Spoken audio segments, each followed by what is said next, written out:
Hello, everyone. Welcome to our Grouper Talks today. I'm going to wait just a few minutes to let everyone pop in here. Let me make sure I have my chat settings. I didn't check to make sure everyone can chat, so let me change that.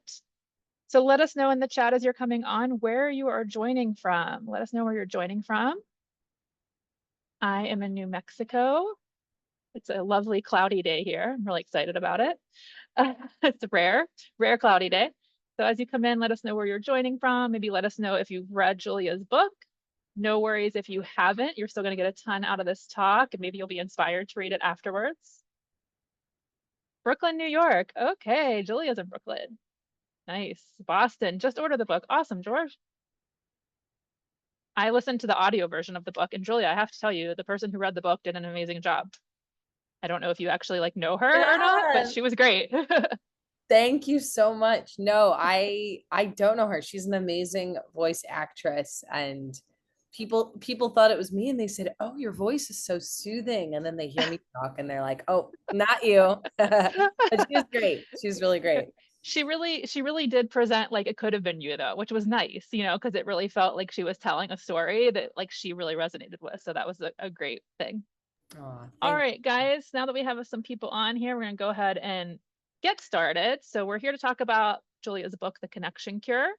Ed, if you want to switch it to the next slide for me. Just as a reminder, our mission here at Grouper is to encourage healthy living through activities that build meaningful social connections and shared experiences. So this book is perfect for us to be talking about.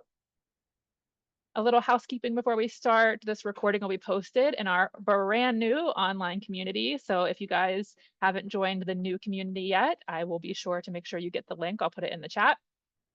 Your microphones are turned off, but you can chat with us and use the Q&A box. And if you have any further questions or need anything at all, you can just email me, fran.sloan@hellogrouper.com. So a little bit about Julia. I'm not going to read this all to you because you guys can read, I'm pretty sure. But one thing I really loved is that she works with health organizations like Walk with a Doc and Social Prescribing USA. I know a lot of our members have done Walk with a Doc walks, so that's something that I think people are pretty familiar with. She's spoken at TEDx. She's taught at medical schools, given keynote speeches, and advised policymakers. And I love that before you were a journalist, you worked in the kind of jobs I worked into: teacher, bartender, server, camp forest ranger. And she loves riling up dance floors, which our members love riling up dance floors too. We've been having some impromptu dance parties in our new community, and they have been very, very fun. So welcome to Julia. Love that. And yeah, I'm just really glad you're here. Just as a reminder, guys, we want to hear from you. I have some questions for Julia based on my reading of the book, but I'd love for you guys to chime in. Even if you haven't read, if something we're talking about resonates, feel free to jump on in. Thanks, Ed. So, Julia, I know you talk about this in the book, but just in case there's people that are watching this that haven't read it, what inspired you to write this book? Like, how did this come into your world? Yeah, thank you so much. It's so great to be here, especially because when I read about Grouper and Grouper's mission, I thought, this is it. I wish I had known about you before I wrote the book, because it feels like you all understand its message so well already. We know that our health is not just what happens in the doctor's office. We know both intuitively from the data, longitudinally, RCTs, that to be healthy, we need to be connected to other people and doing things we love. And my sort of origin story with this book is that it, first of all, did not mean to write a book, did not set out really to do this. I had been first a researcher at the University of Cambridge, which is in England, which was actually one of the first nations to declare loneliness an emergency, and actually appoint a minister of loneliness to help with that. So I mentioned that because that's what I did my sociology research on. I interviewed a lot of people who were lonely. And then my supervisor sort of gently said to me, it seems like you like the interview part of this more than you do with the sort of contributing to academia, submitting to journals bit. So I pivoted and then became a journalist focused on this. And what came up time and time again was it's kind of not rocket science.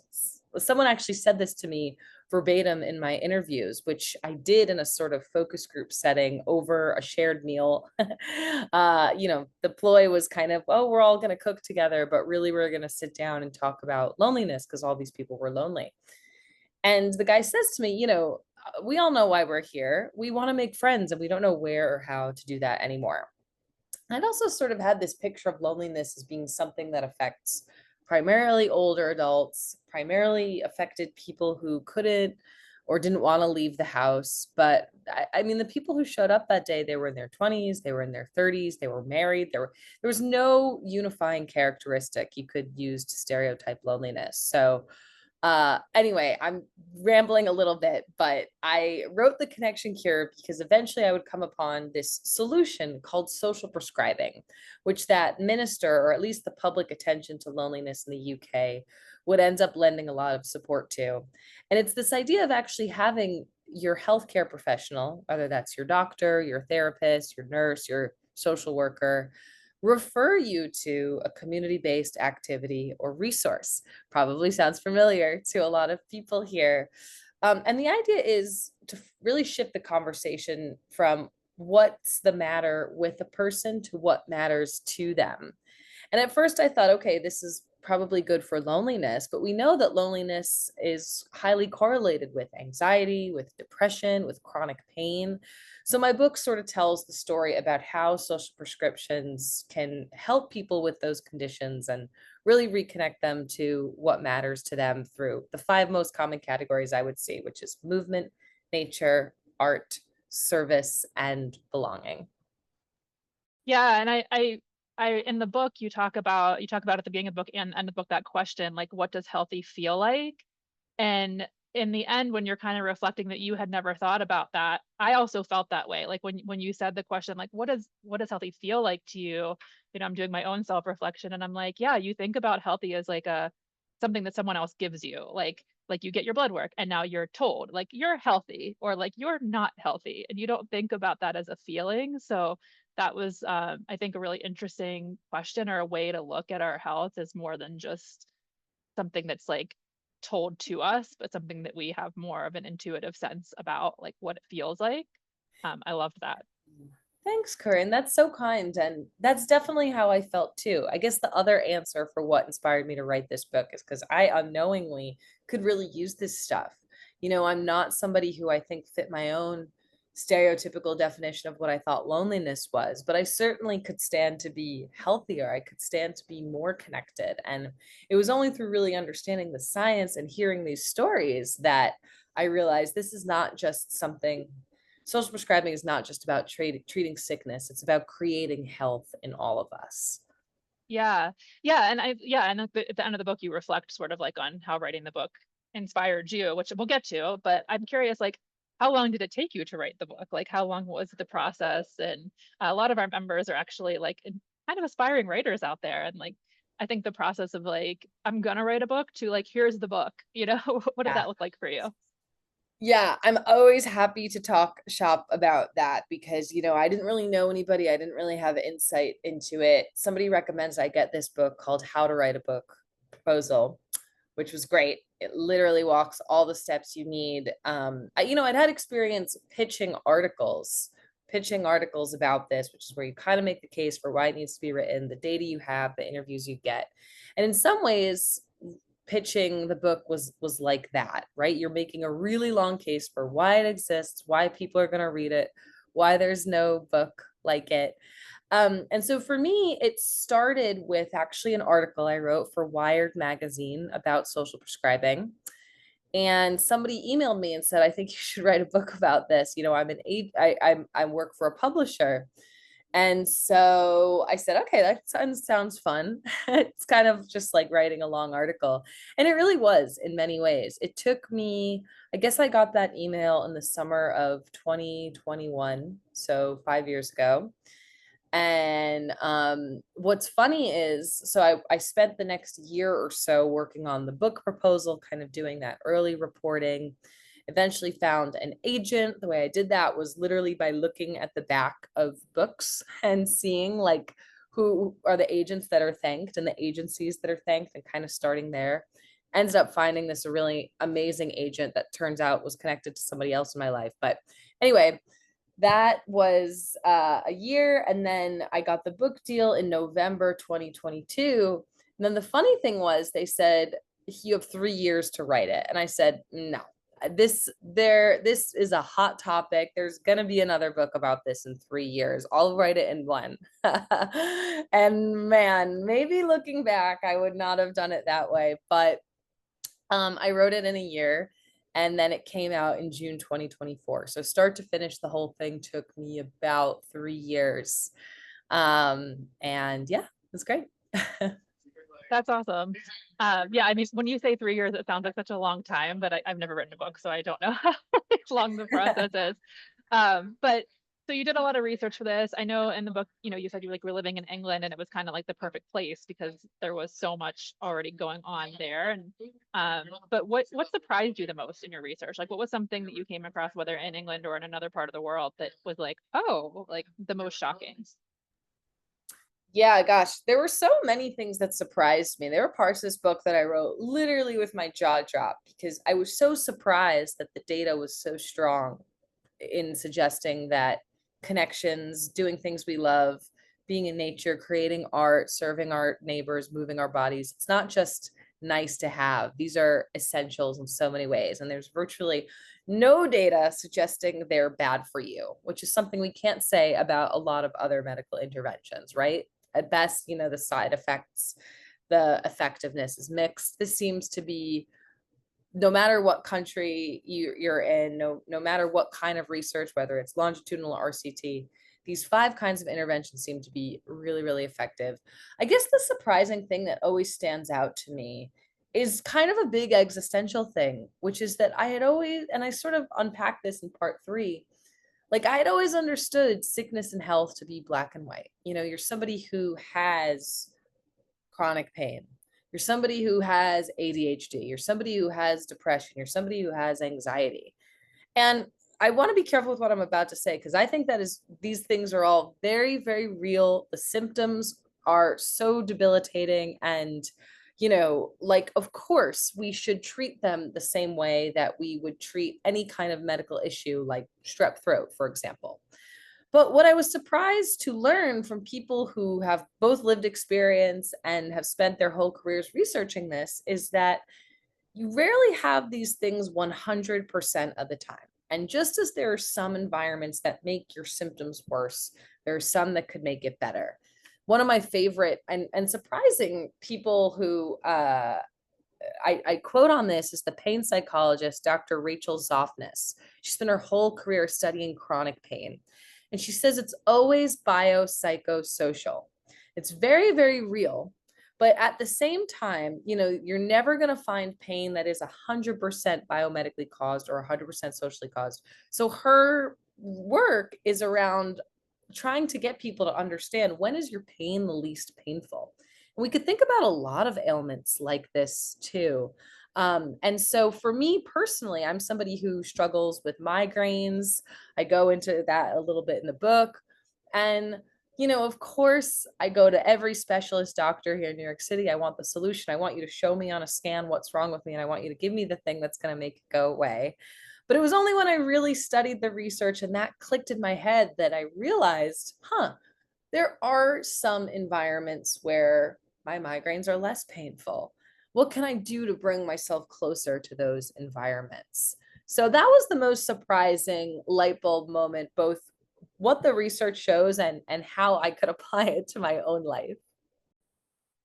Yeah, I mean, I can definitely relate to that, because I've had like chronic low back pain off and on in my life, and have had that similar experience where it's like, okay, but it's not all the time, and there are things that keep my mind. It's almost like your brain can't do all these things at once. So if you're really in like that, I mean, you talk about that in the book, like making art or like in nature, and you're like so focused. I really loved the part where you talked about slow looking at art and just being really present, because I think that if you're really present with something, it's hard for your brain to be focused on too many things at once. So that was really cool. But Yeah. in the book you talk a lot about other countries, and like especially England, obviously, because you have, I think, Portugal, and I can't remember all the other ones you talked about. But it's obviously something that I feel like the US is sort of lacking in, and you talk about that. And what do you like? Why do you think it's taking so long for us to kind of? I think it's coming around a little bit. We see that here with us, and we hear people talking about it more. But in comparison to kind of the stories you tell about the other countries, I found myself being a little jealous. Reading it like, wow, there's some cool stuff going on out there, and like, how can we? How can we bring that here? What does it take? Yeah, it's a great question. And shout out to Jean's great comment in the chat. Thank you, Jean, for sharing that, who also points out that, in the US, the US, for many reasons, is a place where this is less likely to take off. And I unpack them in my book.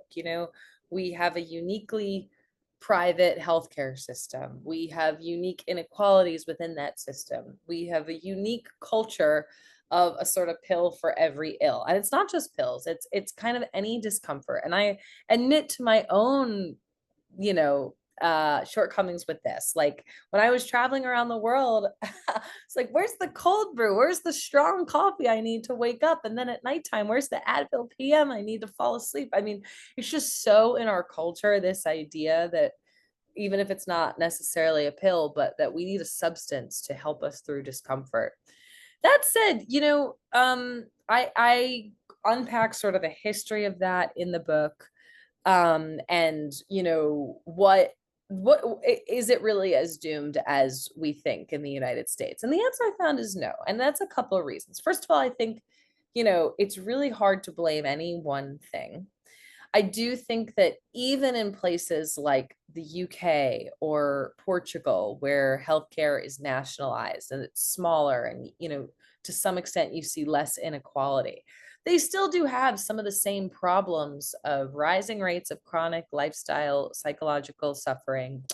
They still have, care that could be improved, and you still have people who, maybe know and have been told that movement, nature, art, service, and belonging are really effective, but don't necessarily have the willpower to do it themselves. So my answer to this is sort of, in the US, there is this emerging movement building, and grateful to Grouper for being part of that, of organizations that have figured out the tough insurance piece of how do you actually get social prescriptions available and covered through insurers.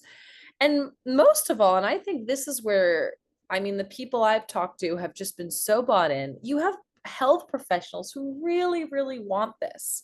You have health professionals who are saying, I don't want to prescribe my patients just pills or just therapy. I want to be able to offer them a social prescription, but I have 15 minutes and I have a line out the door, and I don't have time after my 16-hour day to make phone calls to see what local nonprofits are available.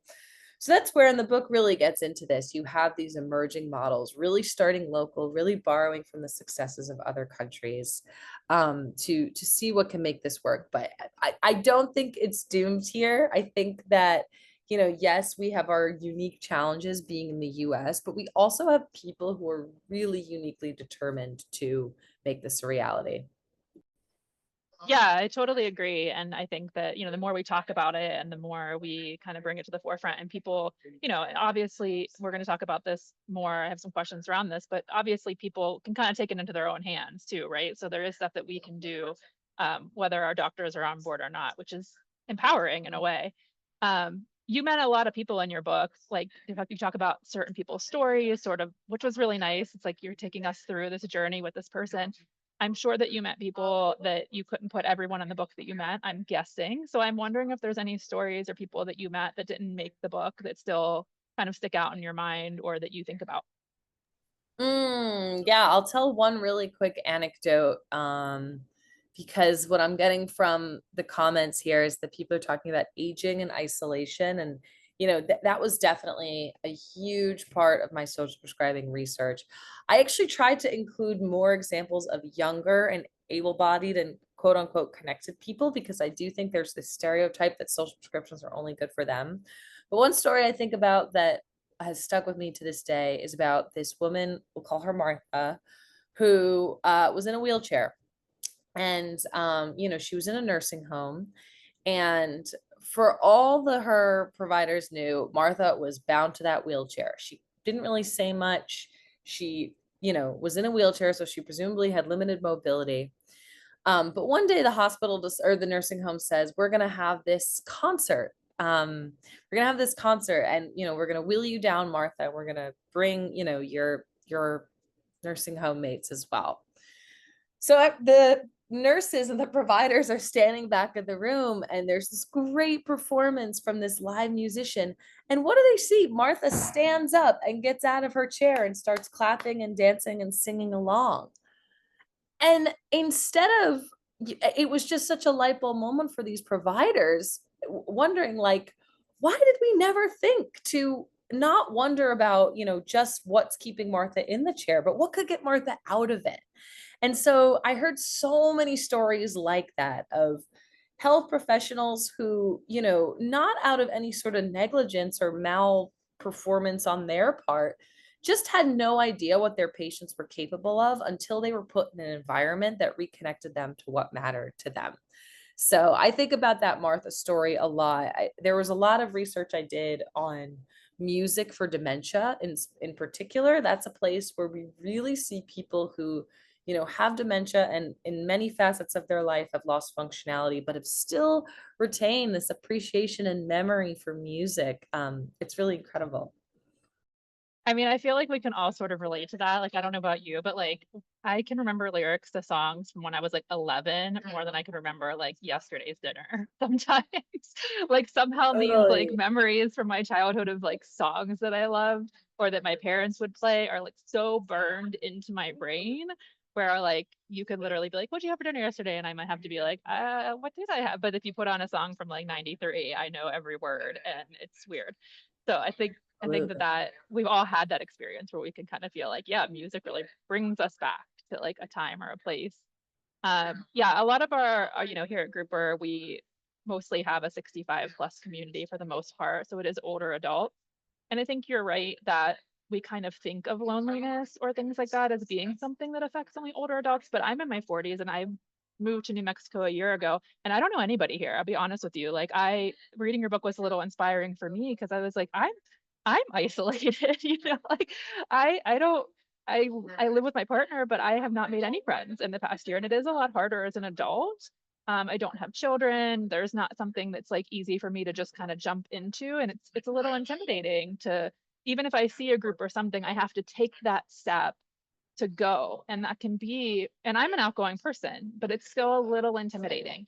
Yeah. But I do want to talk about older adults because that is most of our community, even though recognizing that it can affect someone at any age. Like if I, because let's just say like the older adult community maybe is similar to me is like you don't have this like built, like when you have kids, I think you have this built in way of sort of just interacting with the world. You're going to go to school, you're going to be in PTA, you're going to do maybe all these things. But as an adult, how do you, how do you build, like, what did you learn about like aging people, I guess, in relation to someone who's sort of just starting out their life Mm. around this topic?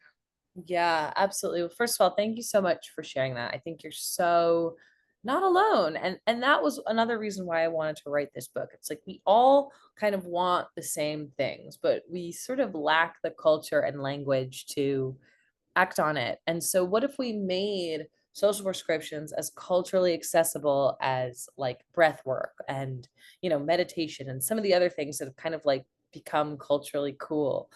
Um, and I think for older adults, it's funny, like I found in the book time and time again, older adults, younger adults, they all kind of want the same things. And I think there is a stereotype with older adults. I cite a lot of research from the psychologist, Dr. Ellen Langer here, that they want to be taken care of. We sort of expect like these are sort of feeble people who need to be checked in on and, have all these needs. Whereas what I like about social prescribing is it says, yes, older adults have needs, just as everybody has needs, but they also have a lot of strengths and assets and years and years and years of experience on you. And when you connect older adults, any kind of adult, but particularly older adults, to things that remind them of those strengths and assets and what matters to them, it's amazing. It becomes the self-fulfilling prophecy. I mean, she did a lot of unbelievable research. I don't know if folks are familiar with this and her work, the counterclockwise study, which actually put older adults, people in their 70s and 80s, into a sort of retrofit retreat weekend where they were everything in the environment made you think that it was 50 years earlier, the music, the television set, the activities. And what did they find at the end of that weekend? People scored higher on their cognitive functioning tests. They had stronger grip strength. Their affect had improved. They were able to carry their own suitcase. I mean, amazing, just 3 days. So I think that, older adults need connection, not just to other people, but to intellectually stimulating pursuits and also to a sense of purpose. I think those are the three main things I talk about in my talks on this book. You need relationships to other people, a sense of purpose, and some kind of cognitive stimulation. I actually just read an article about that counterclockwise study like a few days ago. So I love that you brought it up because I was really floored at how quickly it seemed almost like unbelievable when I was reading it. I was like, wow, that's so fast that these things change for people. And yeah, I love that you bring up sort of like the idea of like something meaningful. Like in the book, you sort of talk about this too. And I loved at the end, I can't remember, it was like the small talk, no small talk speed dating kind of, was it like, it was like you met. I loved that so much because I think that's kind of the thing too, right? Like quantity versus quality. Like I could go out into a world and maybe hang out with some people and we just like talk about nothing. And is that really going to make me feel connected to them? Like, how do we bridge the gap? I mean, from like, well, it's sunny out or it's not, or like it's hot or it's cold. Like, how do we feel safe being vulnerable? And I've been really impressed here at Grouper. Like we have this online community and people share really vulnerable things quite often. And I've been really inspired by that, but I'm sure there are people that feel a little uncertain around that. So what is like, how do we convince people that it's not just I went somewhere, but it's actually like I had a meaningful time? Like what talk to me about quality versus quantity when it comes to social Yeah. connection. Yeah, that's so important. I think a couple things are true there. Like, there's some really interesting work from this researcher, Nick Epley at the University of Chicago, who studies people's interactions on public transportation. And everybody thinks, I'm sure if I polled everyone in this room, they think, if they're going to have to be put on public transportation, what do they think they want? They think they want to be left alone, read on their phone, catch up on emails, catch up on texting, listen to a podcast, tune out. But what is happening actually, what Nick found actually is that when people were sort of randomly assigned to talk to somebody, both parties enjoyed the experience much, much, much, much more than they had anticipated. But our behavior doesn't reflect this. When we're in our homes, I mean, it's kind of like this momentum thing. When we're at home, we think it's just easier to stay at home, and the prospect of going out sounds scary. So, on one hand, I mean, there's this thing called like weak social ties. Just having those weak social ties are really, really important too. Just getting out of the house, getting that momentum, because it could lead potentially to, not only because of their benefits in and of themselves to your mood, for example, but also because that's the first step in a strong social tie. You can't go 0 to 60. And groups like Skip the Small Chalk, they try actually, and they do a really good job. And what Corinne referenced is this group that actually started in Boston as an experiment at the T station. I saw we had some Bostons in here, and then became this sort of international movement to connect strangers and have them ask really sort of deep digging questions to one another for 5 minutes and then switch. And the founder, Ashley Kersner, sort of calls it a vulnerability workout.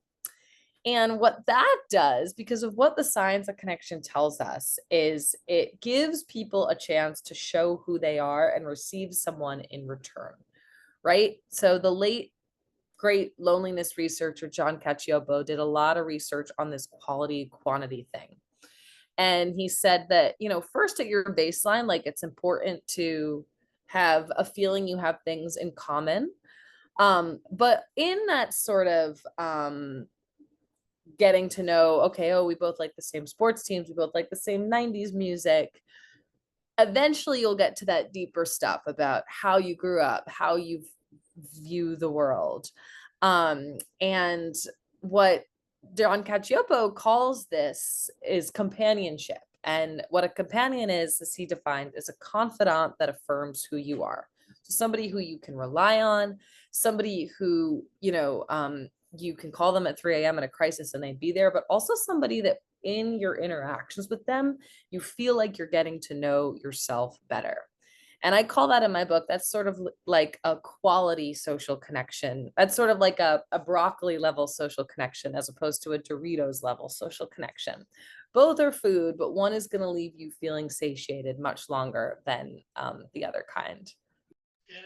And do you feel like, I mean, I love what you're saying. Like, obviously, even the more superficial ones are important because it's taking a step, right? It's like something is better than nothing. Let's just get out into the world.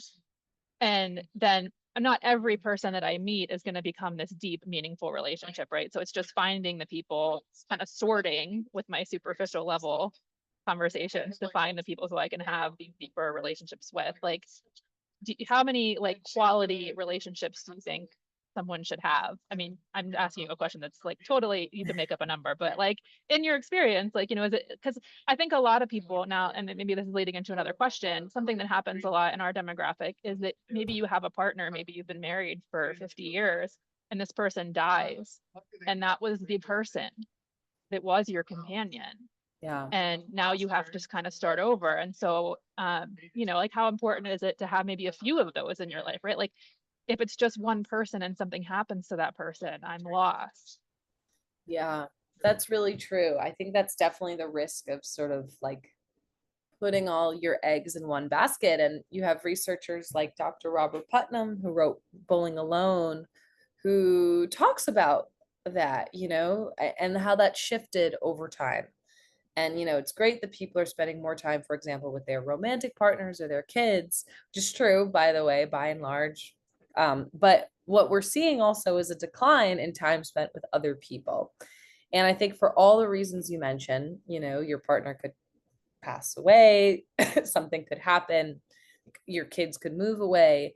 It is important to sort of diversify your assets. I'm hesitant to put like a specific number on it.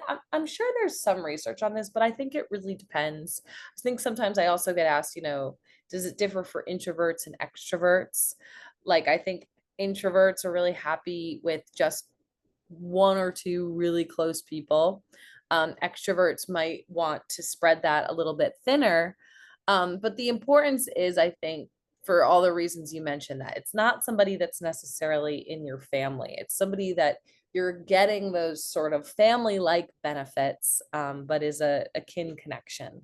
So yeah, I would say, I know it's an unsatisfying answer, but it kind of depends on your personal preferences, just as social prescriptions do, and I really tried to show that in the book. Again, back to this introvert thing. Like, there are some people, I wonder if you see this at Grouper too, for whom like that sounds not fun. That sounds not fun to be in a group setting, something like skip the small talk. I know a lot of people for whom that wouldn't appeal to.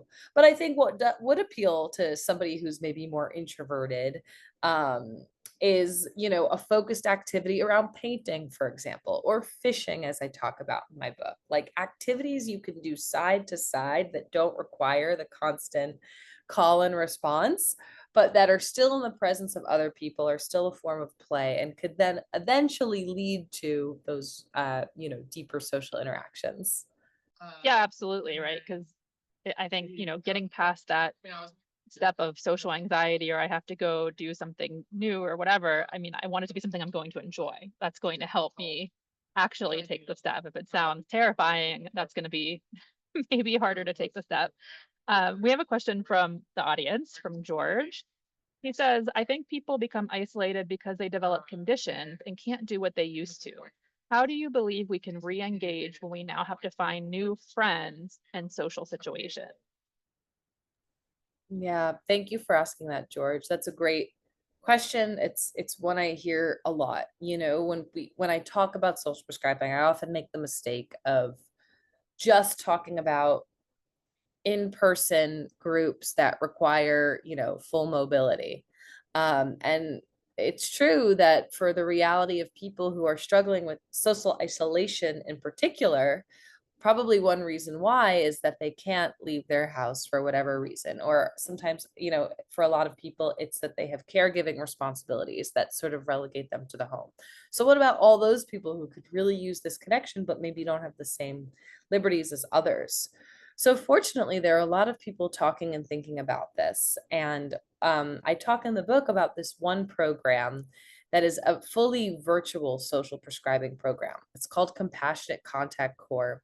It was started actually by the veterans, the VA, when during the sort of COVID lockdown, when the VA was doing these check-in calls with the veterans in their, in their jurisdiction, they found that people were sort of fine physically, I guess, but they were really, really, really lonely.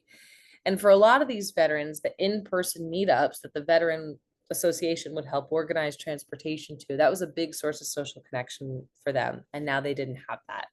So the VA created this sort of phone buddy program in which people would be kind of like dating, matched based on their interest with volunteers who would call those people once a week and were trained in how to actually do some of that companionship work that Dr. Cacioppo talks about. Not just, hi, how are you? But eventually first establishing a base of things you have in common, and then maybe being encouraged to go deeper on some of the things that we know really can cure or treat loneliness, that help people become more seen. And I tell in my book the story of this 92-year-old Glenn, who was a beneficiary of this social prescribing program, literally had no family or friends left in his life. I mean, it was this really sad thing. People were literally dropping off day by day. And who talks about the way that those phone calls, which eventually led to an in person friendship where the volunteer would come to visit him, were the thing that saved him. Because not only did it help with his loneliness, but it also encouraged him to be healthier in other ways, and he wanted to be able to show up for his phone call buddy Ryan. So he started doing his laundry more. He got on top of his medication. So I think that's one success story, but lots of groups have recognized this problem and are offering virtual versions. There's a group called Life Story Club. That's another one that are trying to work on this. Yeah, I mean, I hear you. A lot of things that we hear here at Grouper too is, some people live very rurally, and it's sort of a similar thing. Like they live out in the country and there's not a lot maybe happening right where they live. And I loved the story about the phone calls in your book and that whole interaction, because I follow this podcast. I can't remember what it's called right now, but it's basically this woman who just calls people, and then it's like a wrong number. She just calls them. And then she's like, "Oh, is this Betty?" And they're like, "No." But then she just starts talking to them anyways. And they end up having these incredibly wholesome conversations just with random straight. Like she's so friendly, and she just starts asking them questions about, like, what'd you have for dinner? Like, what are you doing this weekend? And they just start talking, and they're just so happy to talk to her, and they don't even know who she is. So it just shows that people are seeking that sort of like wanting someone to be interested in how they are, or call them just randomly and talk to them. I mean, I love this. I wish I could remember the name of it. It's like an Instagram reel thing, but I it makes me love so it. I happy. have to find that. That's Yeah, great. I'll have to send it to you if I find it. I'll send it to everybody if I find it. I'm sure I can. I just can't think of it off the top of my head. So I want to go back to this idea of like social anxiety, because it's interesting that this is something that I think comes up for me as someone who really is pretty outgoing and obviously comfortable in front of people. But there'll be like something I'm going to go to, like it's like, oh, it's like a book club or a meetup with, like, I like to hike and there's like hiking groups, and I'll be like, I should go to that. And then at the last minute, I always I don't do it. Like I'm like, oh, I have to, and I'll think of like reasons like, oh, well, I should really like make dinner, or I've been putting something else off. So I'm gonna do that, and like totally justify it, but really it's me just being avoidant. And I'm wondering if there's like a small like what is a simple step I can take, or anyone can take, to just break through that? Like, do you have any tips for like just doing the thing? Yeah. uh I think you're so relatable and right to point that out. Thank you for sharing that, because it's true. I feel that way too sometimes. And I think, and not to blame everything on the lockdown, which, of course did a lot of good. One place where I think it sort of messed a lot of us up is because we were just inside for so long, we just got so used to it, right? And the prospect of disrupting that momentum to go do something like, we just weigh the pros and cons, and it's a collective action thing. Actually, I think a lot of people think like you do. And some of it, if for folks who are more predisposed to social anxiety, I think it could be even more intense. And this was the case of somebody I talk about in the book, this man Jonas, who had struggled with really, really severe social anxiety, so much so that he was, out of work. He was dealing with panic attacks and agoraphobia. And at first glance, you'd think, oh my gosh, a social prescription for someone like that, that sounds terrible. But it turns out that's exactly what Jonas needed, so long as it was tailored to what mattered to him. And I would say Jonas, in addition to having social anxiety, is more of an introvert. He's somebody who has more specific interests focused on, sort of receiving things such as art and culture and history rather than interacting and doing it and having to talk.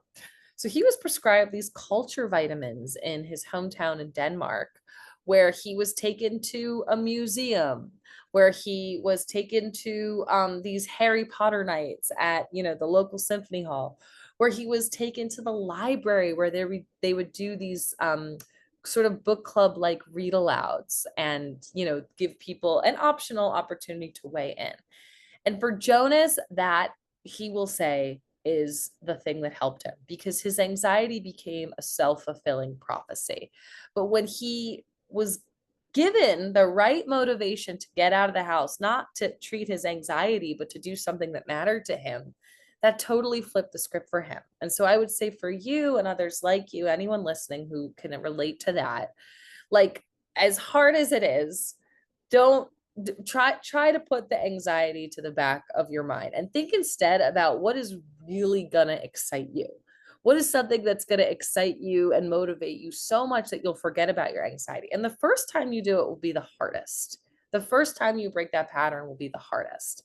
But as you do it more and more, it'll be like any other muscle where, oh, you'll remember, like, that was great. But it was great. I didn't, feel awkward or uncomfortable or have to do things I didn't want to do because I was doing this thing I really did want to do.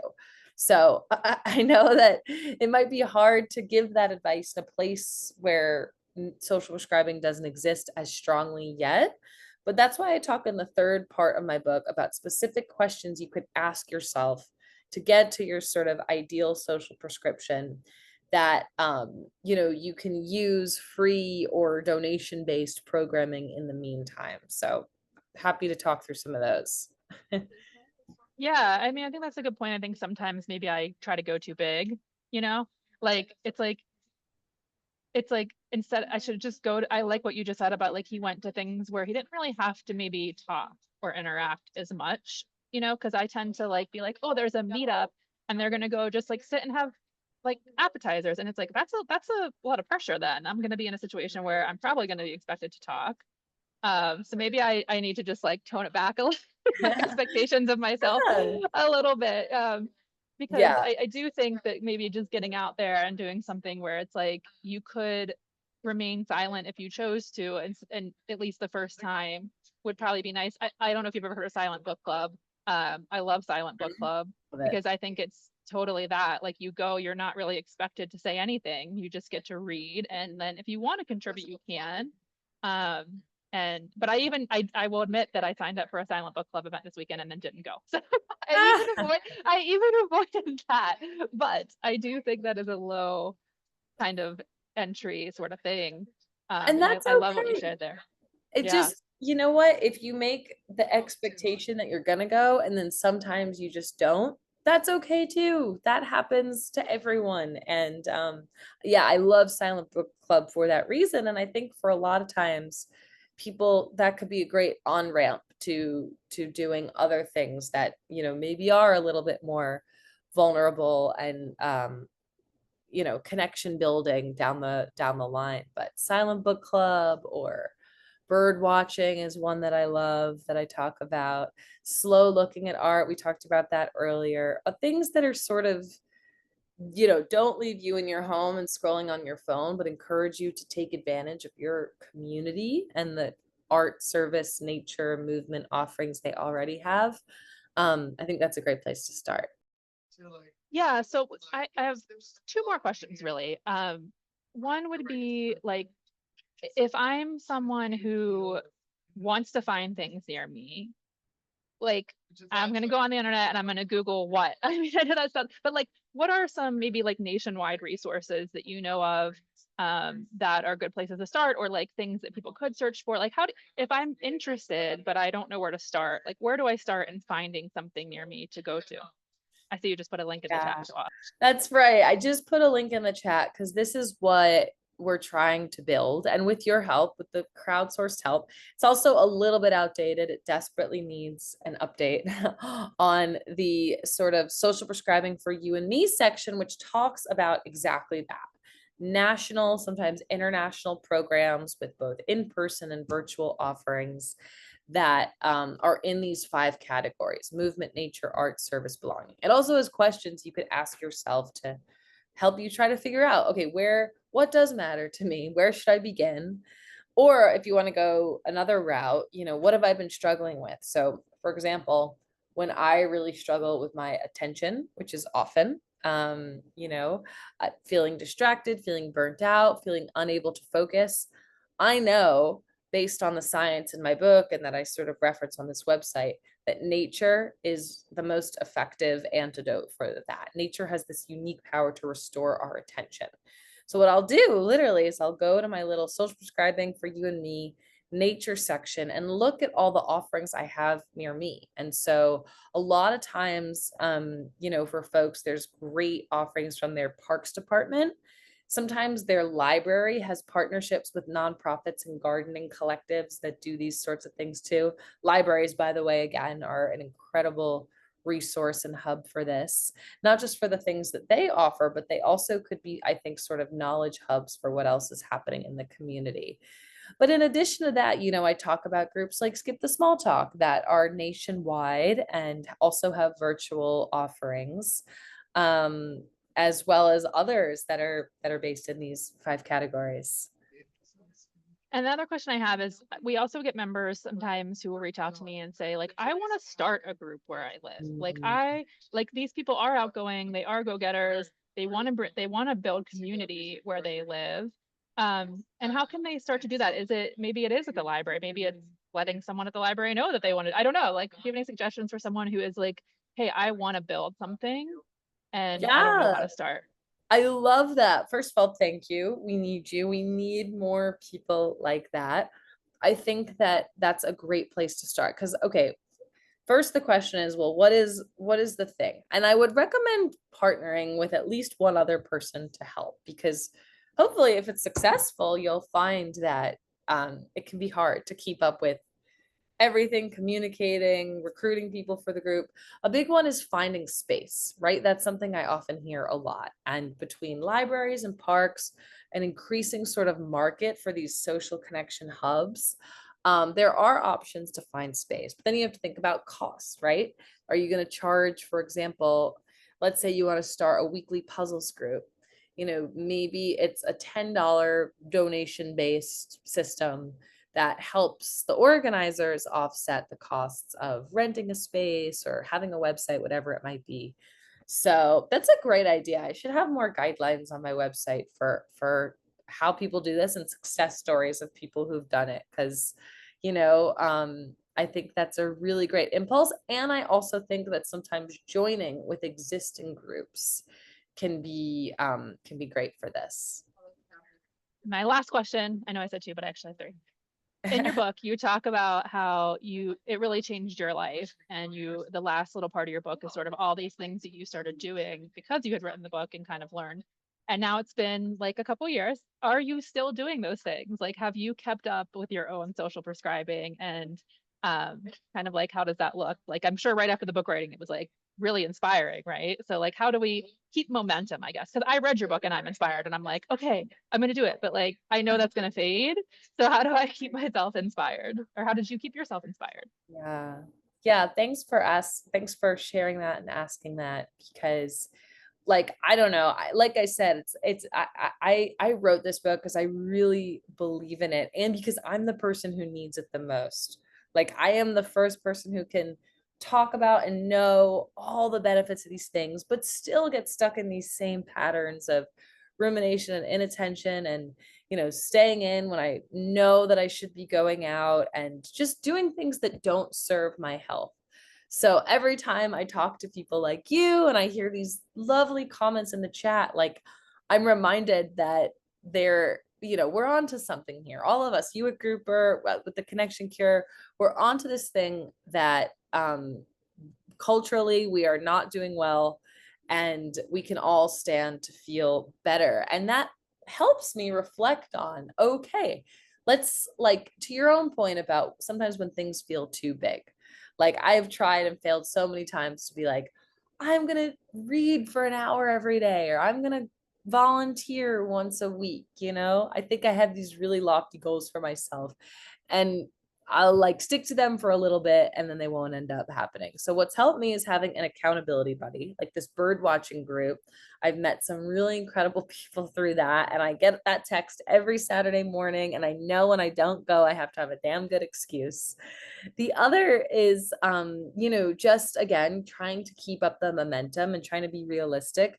Today, for example, I have a really busy meeting day, but I am going to try to go out for those 10 minutes just to look outside for a little bit, because I know that those 10 minutes, even though it feels like a time cost, it's going to give me a time benefit. So I think it's just like letting your own experience be the guide. And for you, Corinne, like I encourage you to go to that reading rhythms, try and maybe, or sorry, the silent book club. Maybe, the reason why you didn't go is because it wasn't enough for you. So I would encourage you to keep looking for other things and just try to keep that momentum. And also just to recognize this is kind of the main takeaway of the book, and why I really don't like the title of it, The Connection Cure, is that, which I didn't come up with.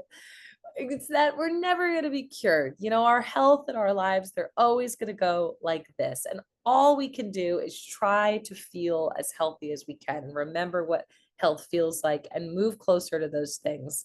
And there's going to be some setbacks, but the more we can culturally kind of recognize and talk more about this is where we want to go, I think we stand a better shot in getting there. Well, thank you. I really appreciate you taking the time to talk with us today. I know that so many people in the community are going to resonate with this conversation and the things we talked about. And I really hope that they read your book, because it was super inspiring and I learned a lot, and you were a great storyteller. So I appreciate that. How can people find you if they want to connect with you? Thank you so much. I'd love to again, I'm grateful to Grouper because you are making this available to more and more people, and you're figuring out the hard part, which is, not that we should do it, but actually how do we do it? So thank you. And thank you to everyone on this call who had such great questions and comments. If you want to stay in touch, that website, socialprescribing.co, is sort of the catch-all for everything. You can find my newsletter there. I'll drop my Instagram, and yeah, folks can feel free to get in touch through those channels and let me know your own experience too with this. I'd love to learn from you. Perfect. Well, thank you again so much. It was lovely to meet you and talk to you, and I hope that we can talk again soon sometime. Maybe we'll have another chat. Thank you so much. I'd love that. Thank you to you. Thank you to Ed and Spencer as well. I really appreciate it. Yes. Thanks, everyone. Bye. Bye, everyone.